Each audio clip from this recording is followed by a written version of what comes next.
Day 24, Russia against Croatia. Croatia survived a tidal wave of home expectancy and a unified country to reach the World Cup semi-finals for the first time in 20 years, not since Argentina in 1990 had a nation won back-to-back penalty shootouts at a World Cup. A host nation with no hope and doomed to failure just 3 weeks earlier had defied all expectations to be on the brink of their first semi-final since 1966. It had been an improbable passage to the quarter-finals as Russia held its breath, hope turning into belief for an invigorated nation. Russia, with 2 wins in 11, made the single change. Cheryshev reinstated as Zhirkov, injured, dropped out. Croatia followed suit with Kramaric coming in with a single change as Brozovic found himself replaced by Kramaric. The lowest ranked team of this World Cup were facing a side that were ranked 20. Were it not for the home advantage, Croatia would certainly have been the overwhelming favourites to reach the semi-finals in what was the last of the quarter-final contest. Russia had the fair share of the early possession, and the fans were certainly in full voice.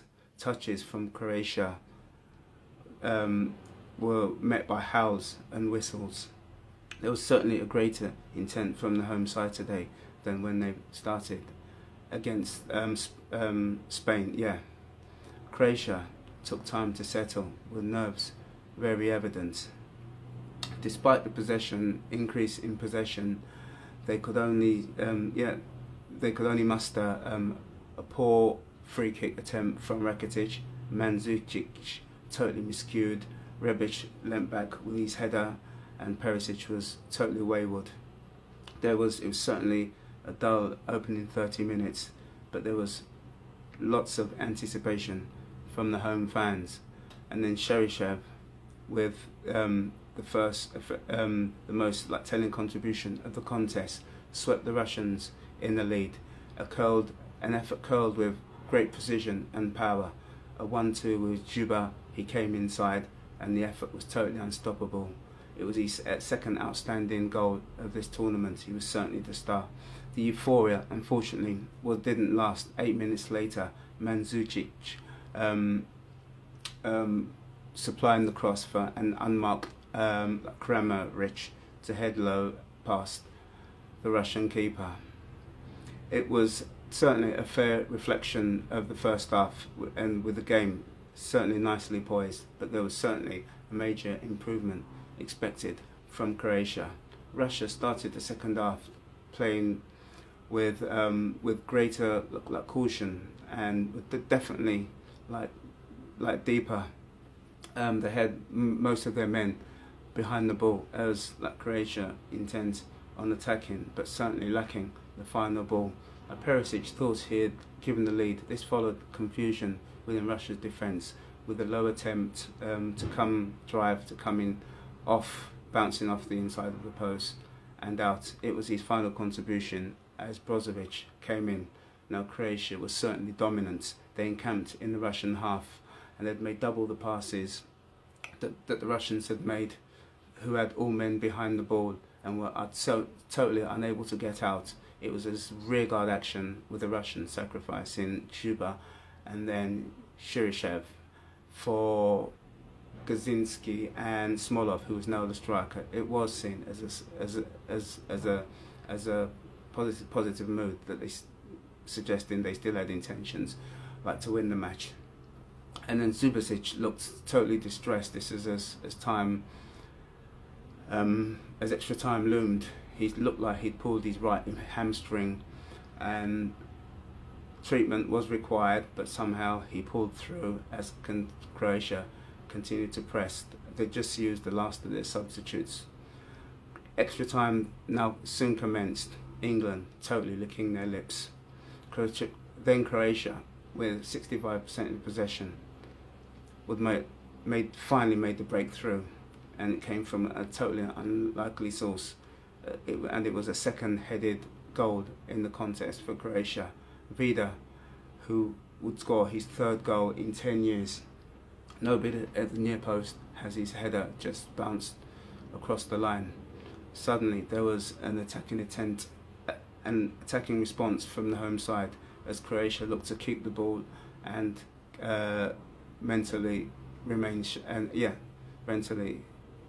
looked to remain sharp and on the ball.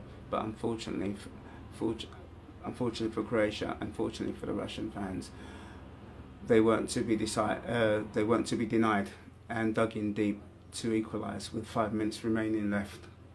Mario Fernandes rising high to glance a precise free kick from Djagoev and leave Subasic with no chance.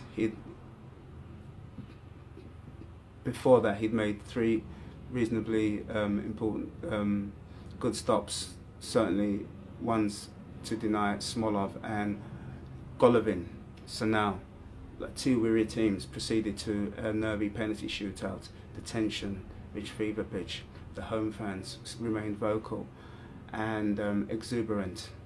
Subasic saved every 3rd penalty, as Russia had 2 and Croatia 3 of the penalty takers from the previous shootouts of the 2nd round.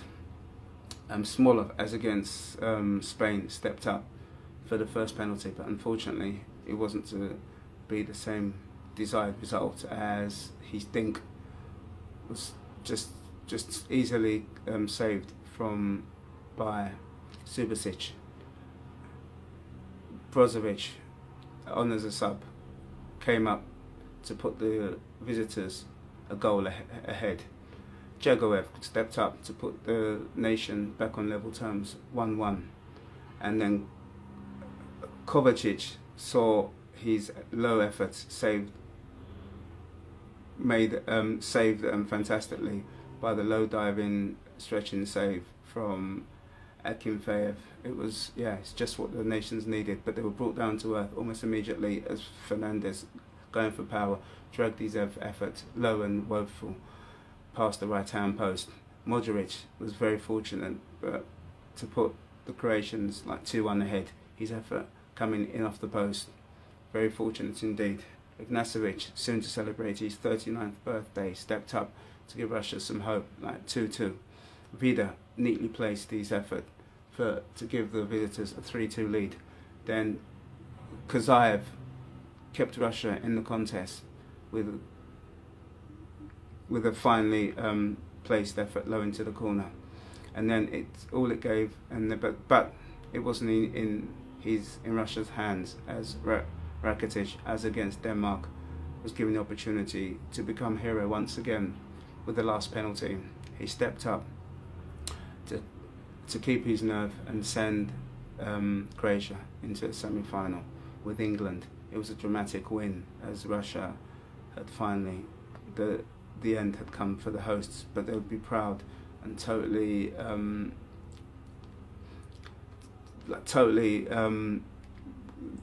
it would be a fantastic achievement from a side that they believed was the worst in their history, and they didn't expect to qualify from the group stage. So it's a fantastic effort, and Russia would be proud of what their side achieved. Croatia would look to reach the finals, World Cup final, for the first time in their history.